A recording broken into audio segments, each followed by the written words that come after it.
বদ্রীনাথ থেকে বের হয়ে আমরা আবার চললাম হচ্ছে কেদারনাথের দিকে। রাস্তায় আমরা একটা হোটেলে স্টে করেছিলাম, আর রাস্তা ছিল ঠিক এই রকম ভয়ানক। আর আমাদের যেহেতু রাত হয়ে গেছিলো সেই জন্য না আরও মনের মধ্যে ভয় লাগছিল।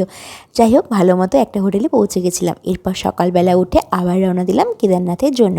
মাঝে একটা রাস্তায় দাঁড়িয়ে আমরা একটু পকোড়া টকোড়া খেয়ে নিয়েছিলাম, আর তারপরে এসেছিলাম এই জায়গাটাতে। ওই যে রাস্তার মাঝে মাঝে যে ছোটো ছোটো টাওয়ারগুলো থাকে না, যেখান থেকে সবাই সব কিছু দেখতে পারে, ঠিক সেখানে আমি উঠে গেছিলাম। একদম কিন্তু ওপরে উঠেছিলাম, আর মাদের নিচ থেকে এরকম ছোটো ছোটো লাগছিল। আর ওপর থেকে না পুরো জায়গাটা দেখতে অসাধারণ লাগছিল। মনে হচ্ছিল ছুটে যদি আমি চলে যেতে পারতাম ওই পারে, কত ভালো লাগতো তাহলে। সত্যিই জায়গাটা ছিল ভীষণ সুন্দর। এটাও কিন্তু একটা ভিউ পয়েন্ট, এখানে অনেকে উঠে নাকি দেখে। তো সেই রকম আমি উঠেছিলাম। উঠতে কিন্তু বেশ কষ্ট হচ্ছিলো, কারণ সিঁড়িটা ছিল প্রচণ্ডই বাজে, একদম ভাঙা ভাঙা টিনের সিঁড়ির মতো।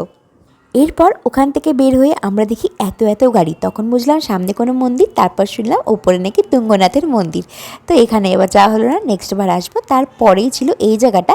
এখান থেকে কিন্তু পুরো পাহাড়গুলো দেখতে ভীষণ সুন্দর লাগে। এখানে দাঁড়িয়ে অনেকে ফটোশ্যুট করে। দেখতে দেখতে পৌঁছে গেলাম আমার স্বপ্নের জায়গার কিছুটা দূর আগে, সনপ্রয়াগ, গৌরীকুণ্ড, তারপরেই হলো কেদারনাথ।